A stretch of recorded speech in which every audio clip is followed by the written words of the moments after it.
Hello. I am absolutely amazed at the sophistication of the wiles and strategies of the devil. Absolutely amazed. But what amazes me even more is that I am able to see through them because I had been so blind for so long. One of the simplest tricks or wiles, strategies of the devil is cause and effect. For example, something will happen and then something else happens. So you think that the second thing is the cause of the first thing. Now, cause and effect works, but not all the time.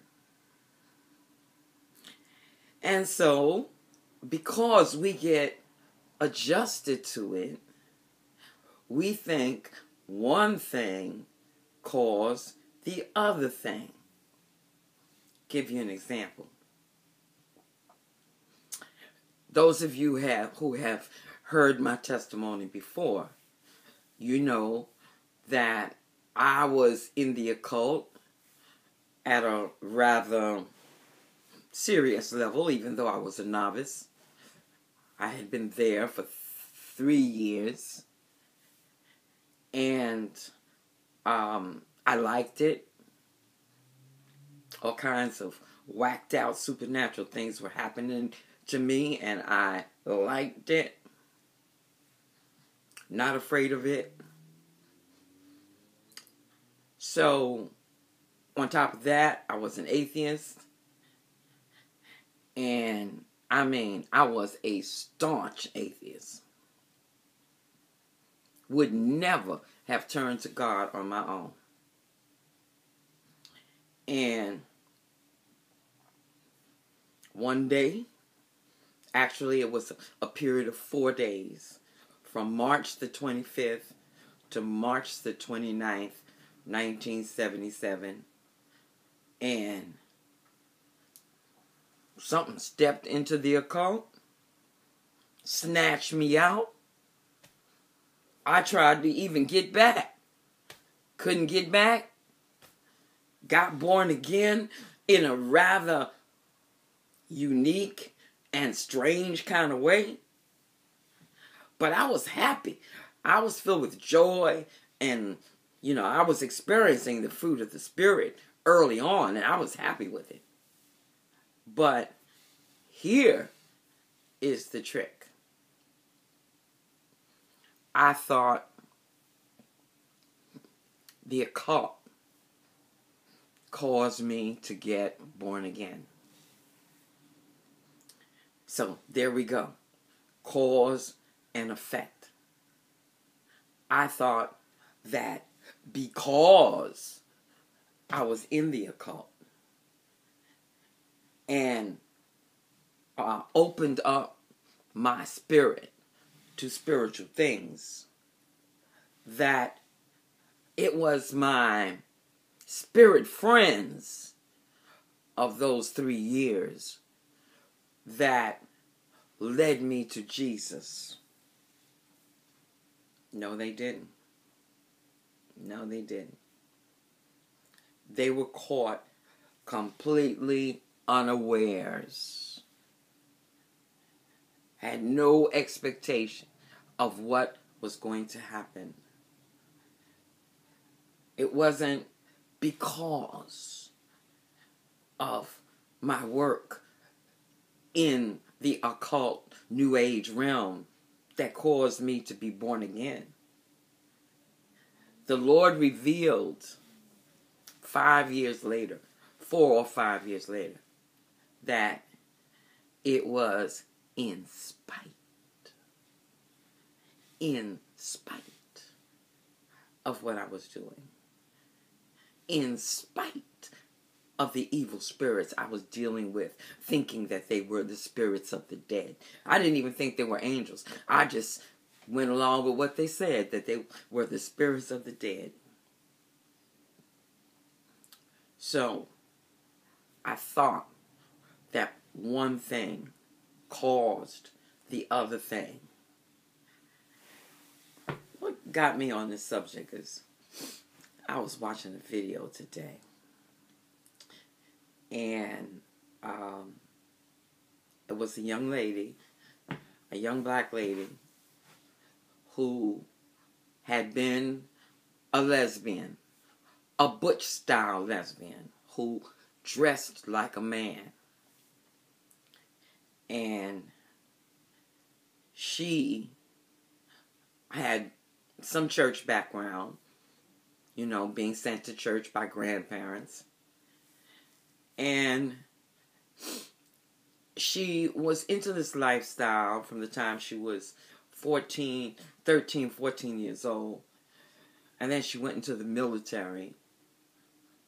And something began to work on her to cause her to believe and to be convicted that her lifestyle was not acceptable to God. And so she started going to church. And she started seeking to speak in tongues. And it wasn't working for her at first. So, you know, she was in church. And, you know, she got this conviction, started dressing like a girl, and started liking men, and going into her original creation as a woman. And this is what she thinks.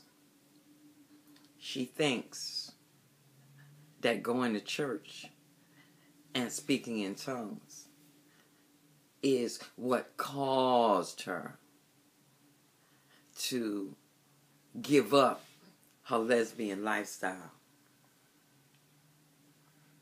Not true. Not true. I believe, yes, it was the Spirit of God that led her to give this up. But I also realize that it could have been the devil who inspired her to give that up. Or, when I say the devil, I mean his fallen angels and demons that specialize in religion and in homosexuality.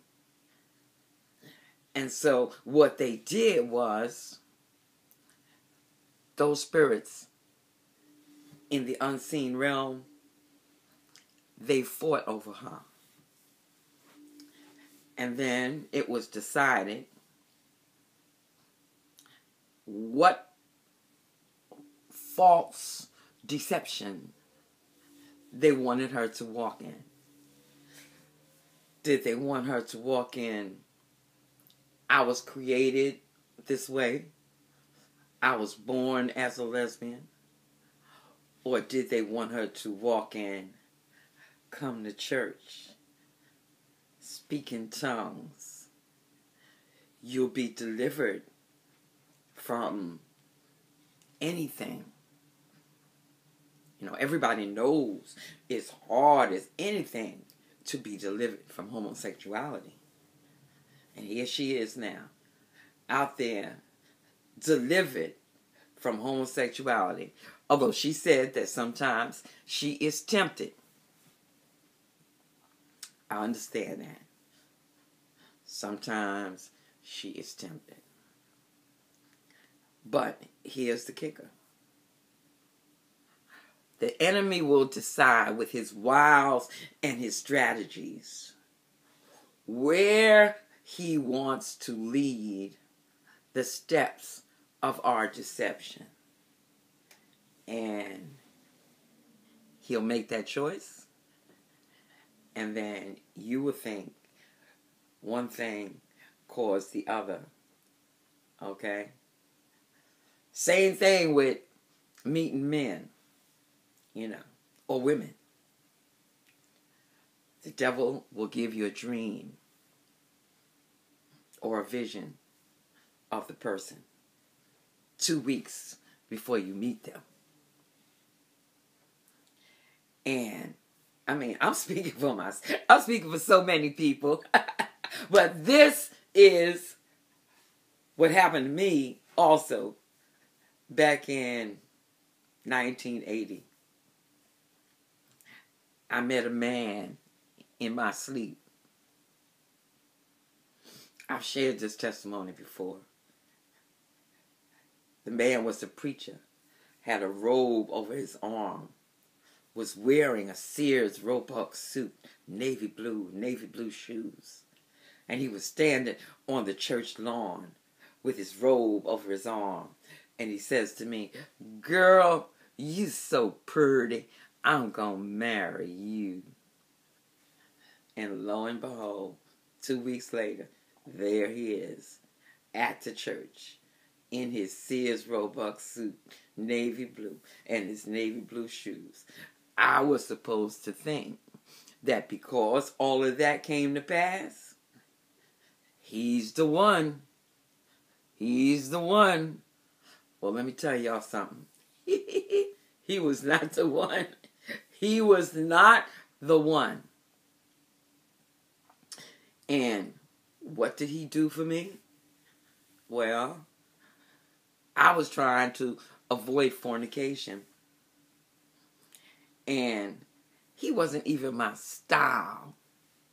He didn't look like guys that I liked. He didn't sound like guys that I liked. But because I saw it in the dream, and because it came to pass, I met him. I said, this cause this equal this. And I was so wrong. But this is the power of the cause and effect strategy that the devil uses. So, if you want to learn more about the strategies, I am Pam of Pam Sheppard Ministries. Contact me. I have been a licensed therapist since 2003.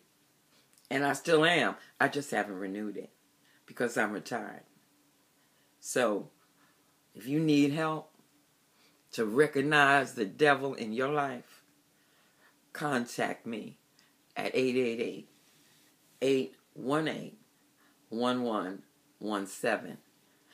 And start the video again and turn on your captions.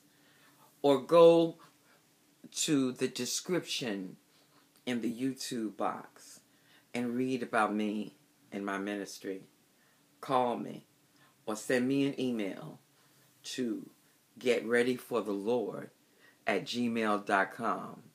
And believe me, I will find the devil's cause and effect strategy in your life. And you will be able to walk in truth and in wisdom when I get done with you.